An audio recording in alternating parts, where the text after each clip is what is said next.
Alam mo ba na ang isang brain tumor ay maaaring gumawa ng killer? Noong 1966, si Charles Whitman ay umakyat sa University of Texas Tower na may dalang rifle. Sa loob ng 2 oras, napatay niya ang 17 na tao. Pero bago niya ginawa iyon, nagsulat siya ng liham, humingi siya sa mga doktor na suriin ang kanyang utak pagkamatay niya. May mali sa akin daw, sabi niya. Hindi ko maintindihan kung bakit ako nag-iisip ng mga ganitong bagay. Nang namatay si Whitman, ginawa ng mga doktor ang hiniling niya. Natagpuan nila ang isang malaking tumor sa kanyang utak. Nakadikit ito sa amygdala, ang parte ng utak na nagkontrol ng takot at galit. Ang tumor ay nandoon na matagal na. Unti-unting binabago ang kanyang pag-iisip.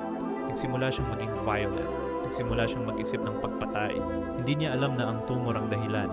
Ngayon, nagtanong ang mga siyentipiko, kung ang tumor ang nagpabago sa kanya, kasalanan pa ba niya ang ginawa niya? Paano kung ikaw ay may tumor na hindi mo alam?